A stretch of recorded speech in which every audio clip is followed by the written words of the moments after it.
सत्ता स्वार्थ के लिए हम देश का विभाजन करवा दें? इससे निम्न स्तरीय हरकत दूसरी हो नहीं सकती।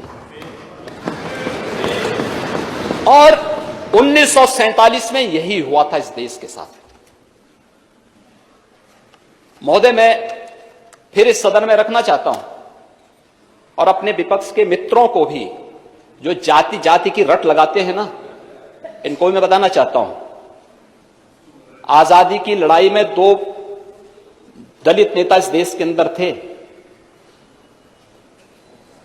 एक बाबा साहब डॉक्टर भीमराव अंबेडकर और दूसरा श्री जोगेंद्र नाथ मंडल।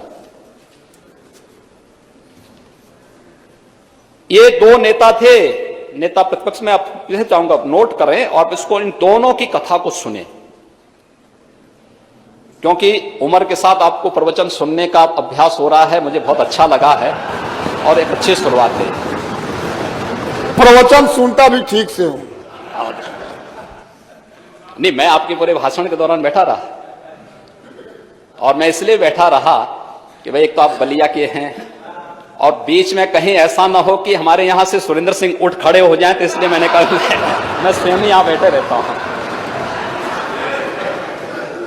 तो मैं इसलिए बैठा रहा कि नहीं, मैं पिछली बार नहीं बैठ पाया था, इसलिए इस बार मैं स्वयं ही आपके लिए बैठूंगा। लेकिन हमें इन चीजों को जानना पड़ेगा। देखिए, सत्ताएं आएंगी जाएंगी, महत्वपूर्ण ये नहीं है। महत्वपूर्ण देश है। इस देश से बढ़कर कुछ नहीं हो सकता हमारे लिए, कुछ नहीं हो सकता है। और इसलिए इन 2 नेताओं की कथा को हर भारतवासी को सुनना चाहिए और तब सीए पर अपना जवाब भी तलाशना चाहिए। 1946 में जब नेशनल असेंबली के इलेक्शन हो रहे थे, तो कांग्रेस ने बाबा साहब भीमराव अंबेडकर को मुंबई सीट से हरवा दिया था। बाबा साहब भीमराव अंबेडकर हारे, तब बाबा साहब भीमराव अंबेडकर को कोलकाता से अपनी सीट छोड़ने वाले कोई नेता थे 1946 में, तो वह थे जोगेंद्र नाथ मंडल। 1940 के दशक में देश के अंदर दलितों, वंचितों और केवल देश ही नहीं, दुनिया की ये आवाज बने थे दोनों नेता। लेकिन 1946 में एक तरफ बाबा साहब भीमराव अंबेडकर को प्रलोभन दिए जा रहे थे। किसने नहीं दिया? जिन्ना ने दिया, हैदराबाद के निजाम ने दिया, जूनागढ़ के नवाब ने दिया। लेकिन बाबा साहब भीमराव अंबेडकर, उन्होंने कभी अपने मुद्दे से टस से मस नहीं हुए। उन्होंने कहा था कि मैं जानता हूं कि भारत के दलितों और वंचितों का हित कहां सुरक्षित है। ये बाबा साहब भीमराव अंबेडकर ने कहा था, और उन्होंने पाकिस्तान बनाने का विरोध किया था। बाबा साहब भीमराव अंबेडकर पाकिस्तान बनाने का विरोध किए थे, पुरजोर विरोध किया था।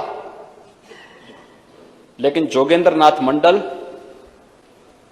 जिन्ना के बहकावे में आ गए, देश विभाजन का समर्थन कर दिए, पाकिस्तान चले गए। बाबा साहब भीमराव अंबेडकर आजाद भारत में भारत के कानून मंत्री बनते हैं। जोगेंद्र नाथ मंडल पाकिस्तान के कानून मंत्री बन जाते हैं।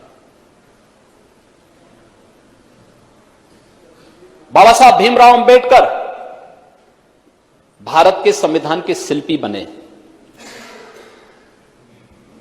और 1950 आते आते श्री जोगेंद्र नाथ मंडल पाकिस्तान में दलितों पर, हिंदुओं पर, सिखों पर होने वाले अत्याचार से इतने व्यथित हो गए कि महोदय, अक्टूबर 1950 को वे वापस भारत भाग के आ गए और कोलकाता में आकर के एक शरणार्थी का जीवन यापन करने लग गए। 1950 से लेकर के 1966 तक जोगेंद्र नाथ मंडल गुमनाम जीवन जिए भारत के अंदर, और अंत में उनकी गुमनाम मौत हो गई। कोई जोगेंद्र नाथ मंडल के बारे में वर्तमान की कोई पीढ़ी नहीं जानती होगी, कोई नहीं जानती। देश के साथ गद्दारी करने वालों को इसी प्रकार की गुमनाम मौत मरनी पड़ती है। और दूसरी तरफ बाबा साहब डॉक्टर भीमराव अंबेडकर है, भारत के संविधान के शिल्पी बने। भारत के अंदर किसी भी राष्ट्रीय नेता के इतने स्मारक और इतने स्थल नहीं होंगे। प्रधानमंत्री मोदी जी ने बाबा साहब भीमराव अंबेडकर से जुड़े हुए 5 स्थानों को पंच तीर्थ के रूप में भी विकसित कर दिया। मऊ छावनी, मध्य प्रदेश, जहां उनका जन्म हुआ, भव्य स्मारक बना है बाबा साहब का। इंग्लैंड में रहकर के, जिस भवन में रहकर के उन्होंने उच्च शिक्षा अर्जित की, भारत सरकार और महाराष्ट्र की भारतीय जनता पार्टी की तत्कालीन सरकार ने उस भवन को खरीदा।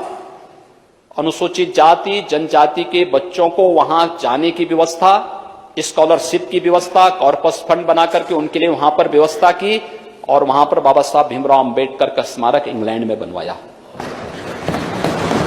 दिल्ली में जिस भवन में रहकर के उन्होंने सार्वजनिक जीवन अपना जिया, वहां पर एक इंटरनेशनल अंबेडकर स्मारक, वहां पर भी भव्य स्मारक बना है। कभी जाकर के देखें लोग, इनकी आंखें चौधिया जाएंगी। नागपुर में उनकी दीक्षा भूमि, भव्य स्मारक, और उनका चैत्य भूमि मुंबई में भव्य स्मारक विकसित हो रहा है। यह है सम्मान। और यही नहीं, स्वतंत्र भारत ने उन्हें भारत रत्न की उपाधि से सम्मानित करके भारत रत्न की। यह है दो लोगों की कथा।